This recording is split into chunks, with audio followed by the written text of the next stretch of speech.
এই দেখ শর্মি, পছন্দ হচ্ছে? দারুণ না? আমার কিন্তু ব্যাপক পছন্দ হয়েছে। মম, এত জিনিস কেন? কিসের জন্য? হা করো, হা করো। আম শর্ত। স্নেহার মা পাঠিয়েছে, তুমি খুব ভালোবাসো তাই তোমাকে খাওয়ানোর খুব ইচ্ছে ছিল। থ্যাংক ইউ শেখর, আমি খুব খুশি। যাই হোক, একটু আগেও যদি তুমি বলতে তুমি আজকে আসবে, তাহলে তোমার জন্য কিছু একটা নিয়ে আসতাম। গিফট? তোমার পছন্দের কিছু। আমার কিচ্ছু চাই না শেখর, তোমার সাথে আজকে দেখা হলো, এটাই আমার কাছে সব থেকে বড় গিফট। তবে আমার খুব খারাপ লেগেছে, বিশ্বাস করো। আমার জন্মদিনের দিন তুমি যে কানের দুলটা এনেছিলে, মা ওটা তোমার মুখের ওপরে ছুঁড়ে ফেলে দিলে, আমার খুব খারাপ লেগেছে। আমার আমার জন্মদিনের জন্য ও আমাকে এটা। তুমি নিয়ে যাও এই গিফট উকিল বাবু, তোমার মাকে দিও। যা হয়ে গেছে হয়ে গেছে, সেটা নিয়ে আর ভেবে লাভ নেই।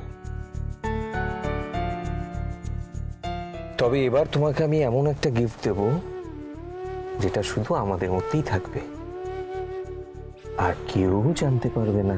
সেটা কি?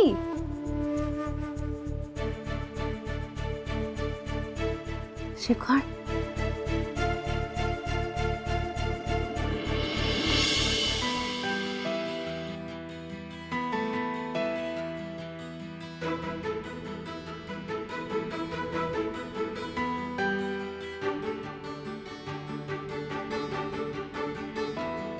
বাড়ি কি করে যাবেন? আমি আপনাকে ছেড়ে দিই? তোর পায়ে তো একদম দারুণ ফিট হয়েছে।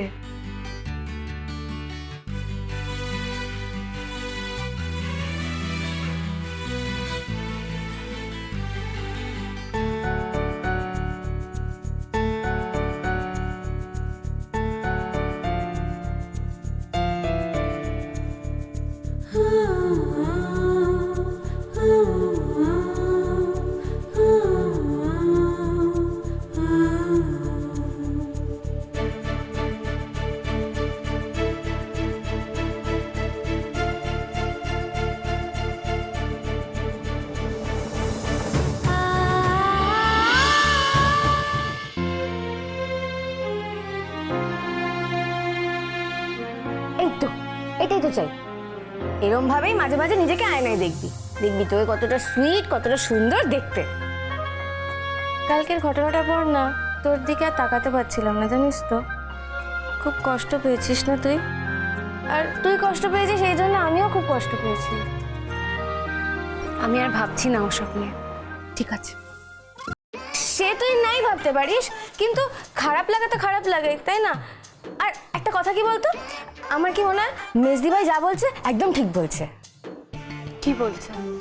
কি মনে হয় তোর? ওই যে বলে না, যে তোর জীবনে আসবে সে তোকে খুব ভালোবাসবে, তোকে নিজের ভাগের সুখটা দিয়ে যাবে, তোর মুখে হাসি ফোটানোর জন্য সব কিছু করবে, সব। ও চুটকি, ক্যাশ বাক্স থেকে টাকা লাগবে রে। হ্যাঁ যাই, দাঁড়া,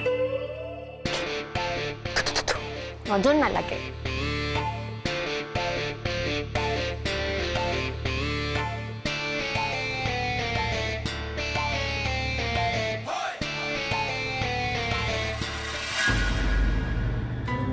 এই দেখ শর্মি, পছন্দ হচ্ছে?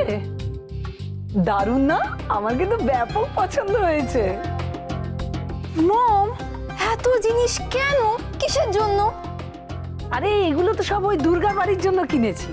ওয়েট, এইটা দেখ, এটা স্পেশালি রাজার জন্য কিনেছি। দেখ, ওর পছন্দ হবে নিশ্চয়ই। মম, আই ডোন্ট কেয়ার রাজার পছন্দ হলো কি হলো না। তোমার যা ইচ্ছে তুমি দাও, গিফট করো, বাট আমাকে এইসবের মধ্যে ইনভলভ করো না, ওকে? এই, মম, এটা কি করলে তুমি? সারা স্কিন কেয়ারটা আমার খারাপ করে দিলে। চুপ, একদম চুপ। স্কিন কেয়ার নিয়ে ওনার মাথা ব্যথা হচ্ছে। কি হবে এই স্কিন কেয়ার নিয়ে যদি ওই রাজাই না ফাঁসে? কিন্তু মা, আমি তো এগুলো সব নিজের জন্য করি না। তা নিজের ভালোর জন্য যেটা করার সেটাই কর। অনেক হয়েছে, এখন অব্দি জালে মাছ ওঠেনি। রাজাকে যেভাবেই হোক তোর হাতের মুঠোয় আনতেই হবে। মা তুমি কিন্তু আমাকে এইভাবে খুব বড় বড় কথা বলেছিলিস না তুই? এতদিনে একটাও কাজের কাজ কিছু করতে পেরেছিস? কিন্তু মা তুমি দেখো ওই ওই গাইয়াটা তো আমার গুরুত্বই বোঝে না, আমি কি করবো বলো?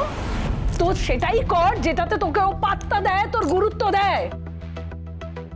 এবার যদি কোনো ভুল করেছিস, কোনো গন্ডগোল করেছিস, আর আমার স্বার্থে যদি ঘা লেগেছে, তো তুই ভাবতেও পারছিস না তোর মা তোর কি হাল করবে। জানো শারু, কোর্টে এত মানুষের এত জটিল সম্পর্কের কেস মিটিয়ে দিই, কিন্তু নিজের জন্য কিছুই করতে পারছি না। আচ্ছা আমাকে একটা কথা বলো, আমাদের এই কেসটা যদি তোমাদের কোর্টে জজ সাহেবের কাছে ওঠে, উনি কি রায় দেবেন? জজ সাহেব তো আমাদের এক করে দিতেন, কিন্তু আমাদের মায়েদের থেকে আমরা আলাদা হয়ে যেতাম। না, আমি আমার মাকে রাগাতে চাই না, অথচ মায়ের মন রাখার জন্য তোমার থেকে দূরে থাকার কষ্টটাও আর নিতে পারছি না।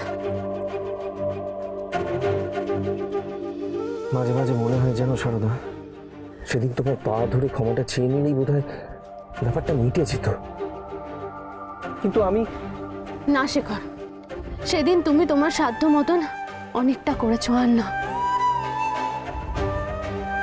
সাধ্যমতো করেও আমি কিছু করতে পারছি কোথায়?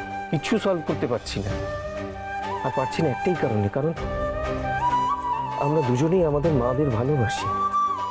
সেজন্যই দেখো কি যে একটা দোটানায় দুজনে জীবন কাটিয়ে চলেছি।